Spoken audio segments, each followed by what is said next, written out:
el mostrador en la clave. Bueno, mientras está pasando eso en el Congreso, hay una situación todavía bastante tensa en la coalición de gobierno, Santiago y Federico, y las cosas se han puesto bastante tensas, digamos. Incluso dentro de la UDI, el senador Iván Moreira fue bien duro no solamente con Jacqueline Van Rysselberghe, sino que en general con quienes lo planteó casi en términos ideológicos, digamos, de que esto de no ver que la gente tenía necesidades y que a través de este segundo 10% se podía paliar aquello mientras no se hacía lo suficiente por fuera, fue bien duro y emplazó a las críticas y amenazas que se han señalado desde la cúpula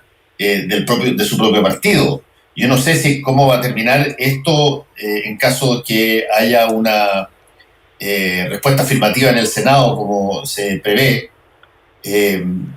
porque si es que el primer 10% dejó trizadura, este segundo 10% está enmarcando las cosas ya casi en bandos separados, donde se echan las culpas, donde se acusa al ministro Monkever de tener que aplicarse más, lo dicen desde la UDI, y empiezan a ver ya de alguna manera cuchillazos internos en función de quién va a pagar la cuenta de este segundo 10% en caso que se apruebe. Y hay defensores bien fuertes a partir de eso que básicamente se colocan en los pies de las personas que son sus votantes, digamos, son sus propios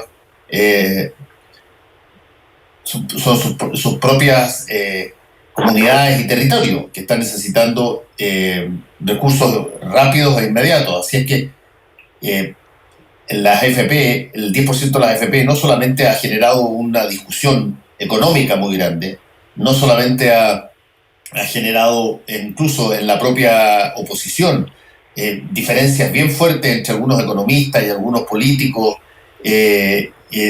sobre si que corresponde o no corresponde, porque se puede incluso desde estar validando el sistema al encontrar que es positivo para la gente que se retire la plata que estaba ahí guardada, hasta aquellos que dicen que este segundo retiro eventualmente puede dejar a un montón de gente sin plata y eso finalmente se va a pasar la cuenta.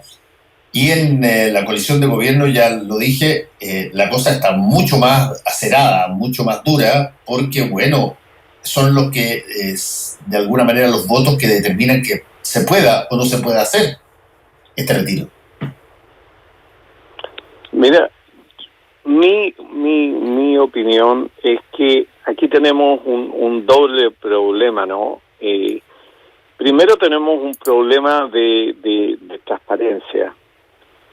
Cuando nos referimos a un Chile concentrado, de riqueza concentrada, y donde debiéramos poner la mirada, ¿no es cierto?, sobre una acción única desde el punto de vista tributario para generar recursos disponibles para redistribución en el país. Cuando digo redistribución, no es salir a repartirle solamente plata a la gente, sino reactivar la economía con subsidios efectivos, etcétera. Es decir, poner dinero circulante en el mercado, en el mismo sistema, para que funcionen los negocios, en fin, qué sé yo, con todas las restricciones que haya y los cuidados de pandemia que haya que haber, pero hacer la gestión económica de reactivación, hacer el keynesianismo que se necesita hoy día en medio de la pandemia para reactivar la economía de alguna manera, de alguna parte tiene que salir la plata.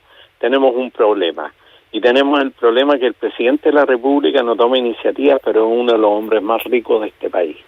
Y nadie lo quiere decir, pero es efectivo, es real. O sea, nosotros sabemos que tenemos a uno de los hombres más ricos que gobierna este país y que tiene la responsabilidad de velar por el interés general y no por el particular.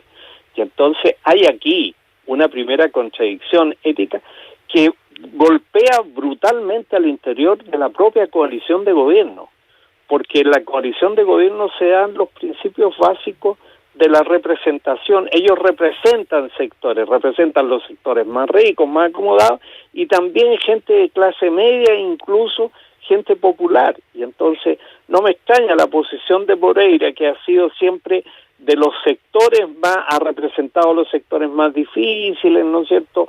O ahora es senador por el sur, por la Araucanía, perdón, por la región Manso, pero es decir, hay crisis de representación en el sistema político, que es el segundo problema. El primero es que tenemos, ¿no es cierto?, una élite política sobre representada, una élite de riqueza, sobre representada políticamente, que tiene a la cabeza, que controla el gobierno además, porque ahí se controla el ciudadano presidente, no es la expresión de la política misma, es la expresión de la riqueza del país, ¿no es cierto?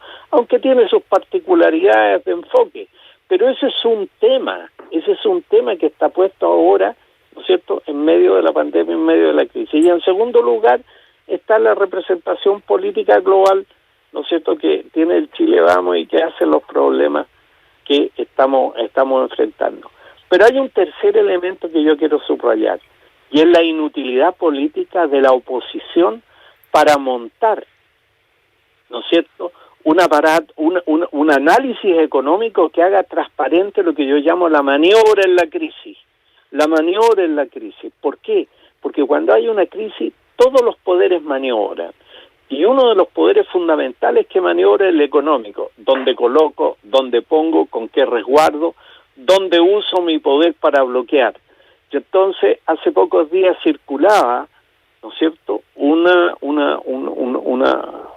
un pequeño video hecho por Mauricio Daza en el mes de junio, cuando se discutía el primer 10%, ¿no es cierto?, y aludía a la discusión efectiva que estaba, o una discusión de maniobra que se estaba dando también en el propio Senado, mientras se discutía el retiro del 10% y se legalizaba el 10%, también se discutía, ¿no es cierto?, que las AFP podían concurrir al salvataje de las grandes empresas, que parece una noción lógica, ¿no es cierto?, de inversión.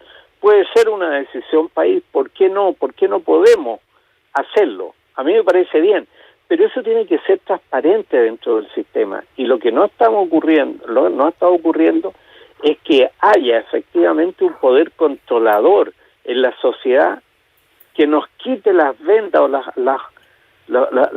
vendas de los ojos y nos permita mirar algo más que una sola cosa. ¿Cuál es la maniobra de crisis en la economía? ¿Dónde se están invirtiendo? ¿Cómo se están comportando? Y el Banco Central ya lo ha reconocido, no tiene suficientes balas para hacer eso, no tiene capacidad de control.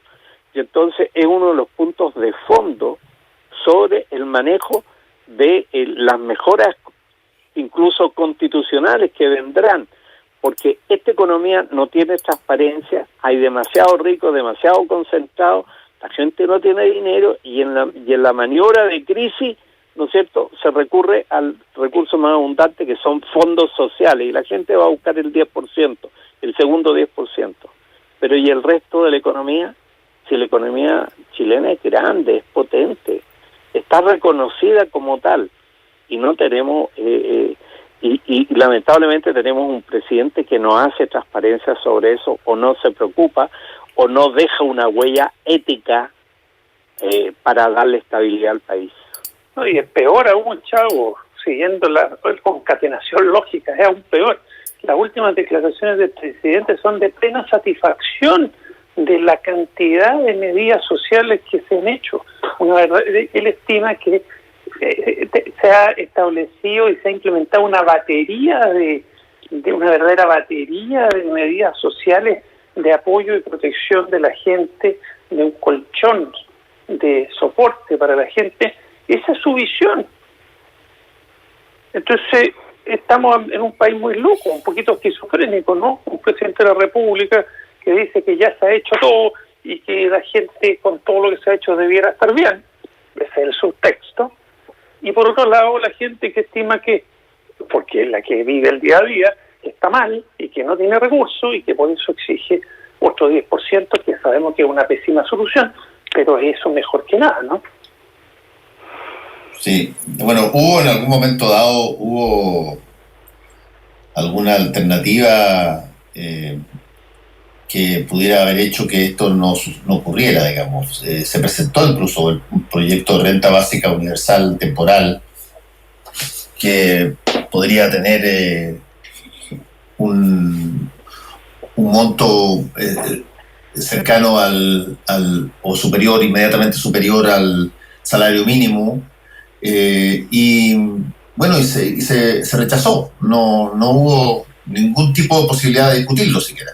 Bueno, porque no estaban los recursos para eso, pero los recursos pueden obtenerse si se hace una medida excepcional, por ejemplo, lo que hablábamos del impuesto a los más ricos, algo excepcional, único para enfrentar la pandemia. Lo que pasa es que eso afectaría la fortuna del presidente de la República, siguiendo la lógica de lo que dice el Chago. Entonces, estamos ahí en un intríngulis que no se rompe.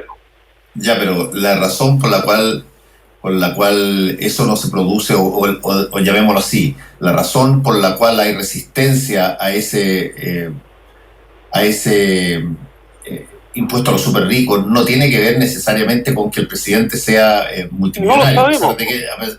A pesar de que eso es así, pero porque es mucho más extendida el rechazo en ese sector pequeñito de la población, porque aquí hay un tema que en otras partes se ha resuelto de una manera distinta, y de hecho en países como Estados Unidos y en algunos países europeos, pero sobre todo en Estados Unidos, han salido justamente los super ricos voluntariamente a pedir que les suban los impuestos. Así es, pues, que así debiera ser, pero en Chile no es. Entonces tiene que haber un acuerdo político.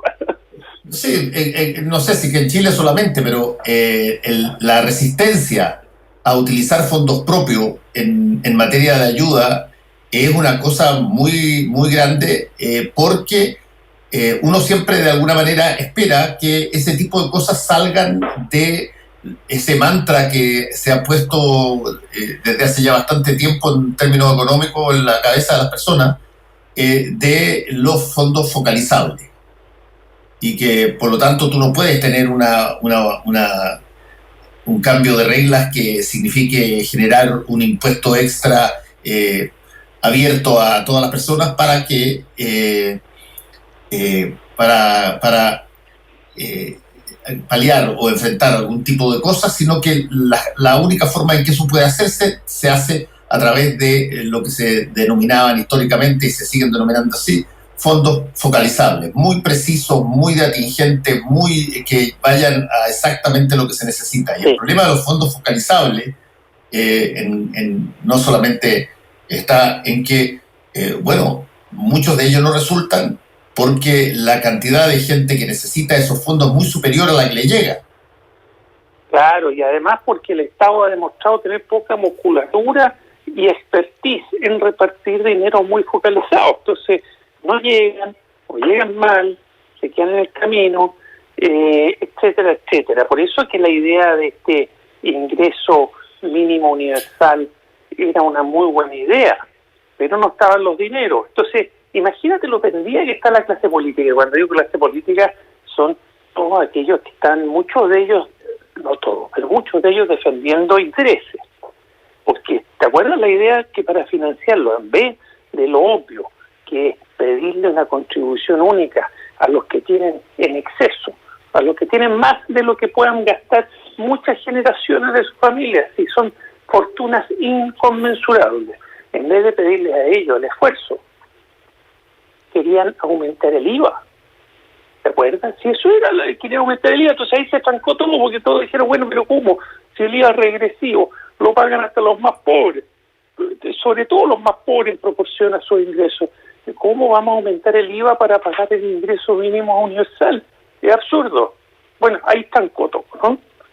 Entonces, hay una cosa ahí de defensa de intereses de parlamentarios y el mismo gobierno, con estas contradicciones de tener un presidente hipermillonario y el gobierno y los parlamentarios, muchos de ellos que son financiados total o parcialmente por algunos millonarios. Entonces, este país está un poquito enrarecido en este tema.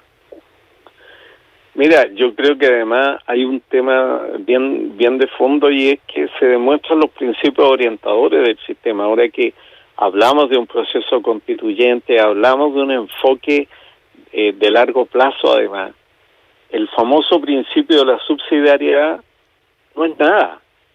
En este sistema, en este modelo, la subsidiariedad, es decir, aquello que el mercado no puede hacer, tiene que hacerlo el Estado.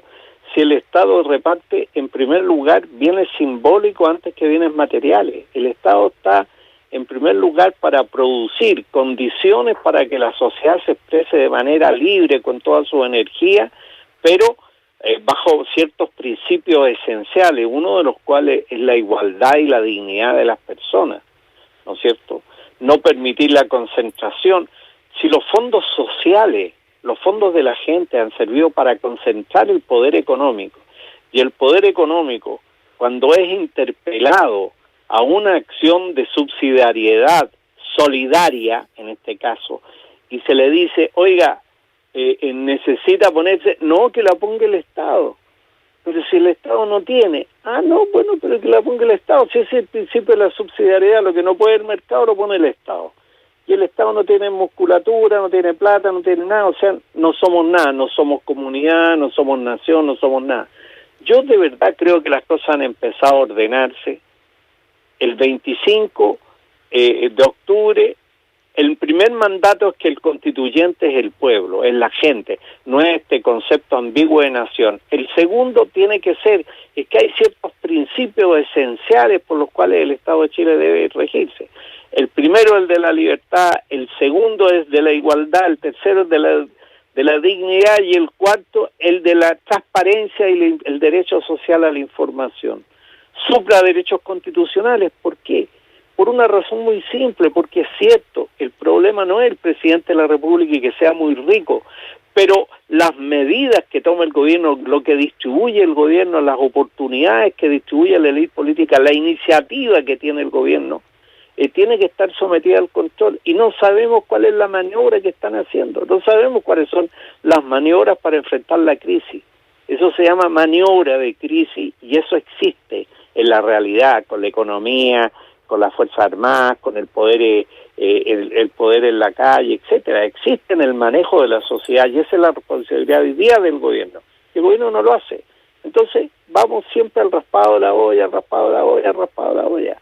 Entonces, yo diría que, y por eso me refería a la inutilidad de la oposición para poner un sistema de control que permita la información, saber exactamente, porque una gran parte de la economía se maneja por certidumbre e incertidumbre, ¿no es cierto?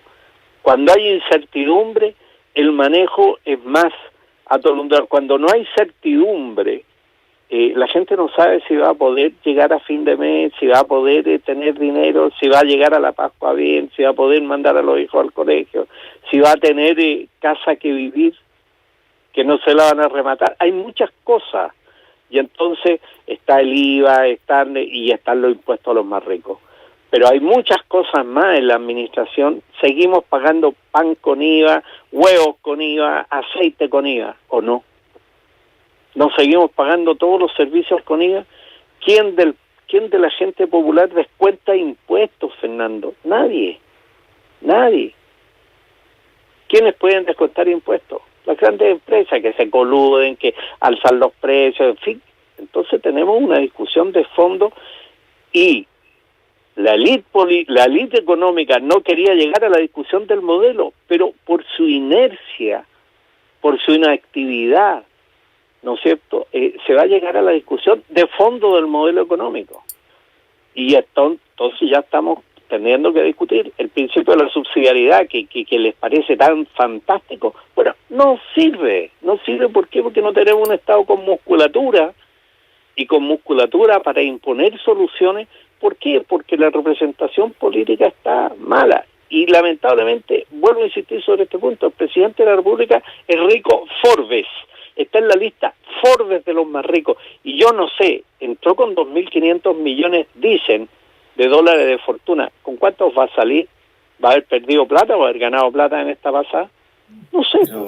Pero a ver, uno puede hacer todo tipo, yo estoy de acuerdo en eso y alguna vez lo planteé, que debe costar tomar decisiones cuando todas las cosas te afectan a ti porque tienes de alguna manera tentáculos financieros en todas partes. Pero otra cosa es tratar, es de alguna manera generar una supuesta situación de enriquecimiento ilícito, porque hasta que no se pruebe eso no se dice. Pero Fernando, ¿quién ha hablado de... Si yo no estoy hablando de enriquecimiento ilícito, yo estoy hablando de transparencia. No estoy hablando de enriquecimiento ilícito, discúlpame.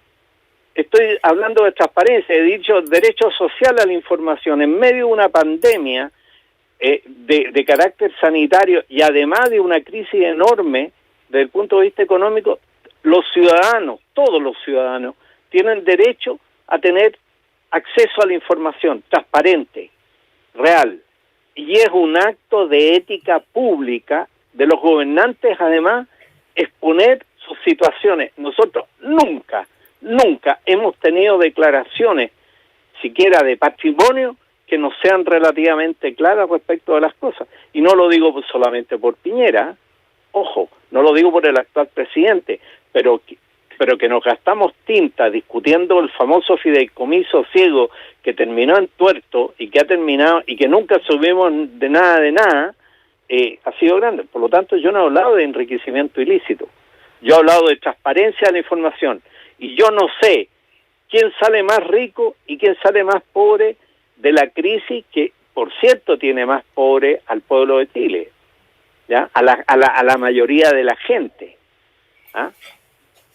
Sí, no, bueno, oye, y complementemos con lo que yo ya acabo de decir, que la idea para financiar el sueldo mínimo universal, que era una idea razonable en un periodo de crisis como este, para no echar de mano a la plata de las pensiones, las jubilaciones, de los seguros de cesantía, que es como ha ido viviendo la gente. Este ingreso mínimo al principio se habló de impuestos a los más ricos, pero curiosamente después se terminó hablando de aumentar el IVA. ¿Y qué dice el presidente de eso? ¿Qué dice el ministro de Hacienda de eso? Ahí, pues, en el enredo, la cosa quedó en nada. Entonces uno necesita saber por qué las autoridades máximas de este país no se la juegan por una alternativa que sea redistributiva y no regresiva, porque al final no se la juegan por ni uno y estamos metidos en el lodazal sacando plata de las pensiones, que es la peor solución, pero hasta ahora es la única.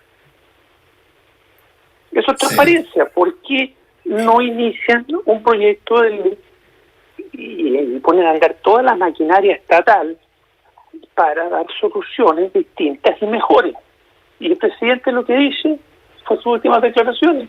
Luego que existe una batería ya de poco menos estupenda. Le faltó usar el concepto estupendo de ayuda social y no hay nada más que hacer.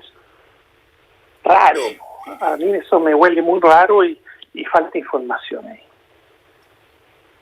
Sí, bueno, esto va a seguir discutiéndose, yo me imagino, esta semana, ahí en el ámbito de este segundo retiro del 10% de la AFP, y yo veo a mucha gente, por lo menos gente en el gobierno, un poco ya entregado, ¿eh? No sé si ustedes ven el mismo, entregado, y por lo tanto lo que cuando alguien está entregado porque eventualmente los parlamentarios propios no van a poder frenar esto que se viene por segunda vez, bueno, lo que cabe es hacer básicamente oráculos de tragedia. Lo que se viene es un desastre y yo creo que efectivamente tú vas a tener una situación extraordinariamente dura para muchísimas personas que van a haber terminado sus recursos potencialmente sacables de las AFP con estos 10%. Pero el problema, una vez más lo ponemos en términos políticos, porque es un tema político, todo esto estaba perfectamente presente hace 3-4 meses atrás, cuando se discutían posibilidades alternativas y no se quiso o no se tuvo ninguna voluntad política para poder sacarla. Claro, a eso nos referíamos. Hasta que surge la idea del 10% de la AFP, como lo dice muy bien Andrea Repeto. Finalmente un porcentaje altísimo de la ayuda durante la pandemia ha venido de los propios fondos, entre el seguro de desempleo y el 10% de las AFP, pero esa era una idea que probablemente en marzo hubiese sido peregrina y no hubiese tenido eco.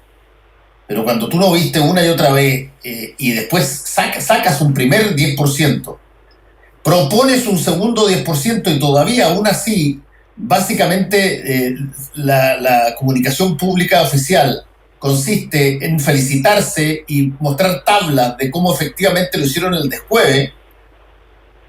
Entonces, bueno, estamos en el camino equivocado. No se expliquen con magia lo que va a pasar. Claro, y además estamos en un camino sin salida, porque a esta altura si tiene que aprobarse el segundo 10%, que insistimos, una mala solución, pero por ahora no hay otra. Pero espérate que si no se aprueba porque los parlamentarios de derecha no dieran el voto, ahí yo me atrevería a decir que las calles se volverían muy masivamente concurridas. Sí, yo creo que habría una especie de estallido si la gente lo necesita. Entonces está ahí en un sin salida, una mala solución, y al otro lado no hay solución. ¿Qué vaya a preferir? La mala solución. Pues si no llega la mala solución, va a haber inestabilidad. Entonces, realmente es inexplicable por qué el gobierno no toma el toro por las astas y hace algo efectivo para que por lo menos no haya un tercer retiro, ¿cierto? Que haga algo. Entonces, eso por un lado. Y por otro lado, los argumentos para tratar de impedir el segundo retiro, todos de carácter muy técnico y bastante ridículo, porque uno, por ejemplo, el más contundente o el que más se usa como argumento técnico es que la gente va a terminar de sacar su segundo retiro y va a quedarse sin plata de jubilación. ¿Sí? Tú comprendís que si alguien al sacar un segundo retiro se queda sin plata, quiere decir que tenía tan poca plata ahorrada, sí, que no le iba a servir de nada para la jubilación. Sí, es bien absurdo. Entonces, claro, te digas sin plata, pero si no sacaba esa plata, igual no te iba a tocar jubilación, porque era tan poca que no te iba a rendir un peso. Entonces, está lleno sin sentido. El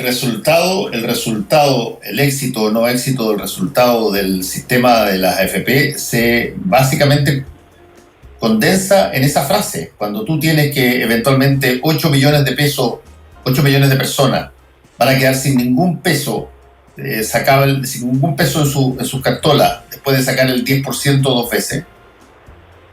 La pregunta que cabe es, bueno, ¿qué pensiones iban a tener ellos, digamos, en esos momentos? Y se suponía que el sistema era para aplaudir. Exacto, así es evidente que hoy día esto ha revelado que el sistema de capitalización individual solo funciona para los que han logrado ahorrar mucha plata. Y esos son pocos. Y para las empresas que reciben claro, la capitalización de esos fondos. Claro. Estoy hablando a nivel pensiones, porque claro, a nivel de... Créeme que ahí hay un problema, bien serio, porque tú tienes efectivamente a muchas empresas que reciben plata de las AFP y que dependen de esas platas de las AFP. Sí, por eso es que yo me refiero a las pensiones, porque claro, en lo que es financiamiento del sistema de capitales, el sistema es eficiente, lo hemos hablado varias veces, ¿cierto? El sistema es eficiente eso, en financiar el sistema de capital y que las empresas tengan recursos. El punto es que funcionen para las pensiones. Y para las pensiones, esto ha demostrado que el país está desnudo. Es decir, si con 2 retiros menores la gente se queda sin plata, millones de personas que quedan sin plata, quiere decir que nunca iban a recibir un peso de sus pensiones. Realmente no había plata para darle pensiones. Es bien paradójico. Nos vamos, tengan ustedes buen día, cuídense. Chao, chao. Chao, chao. Chao, nos vemos. Actualidad con ojo crítico. La información desde distintos puntos de vista. Fue El Mostrador en La Clave, con el equipo de El Mostrador. La Clave me escucha.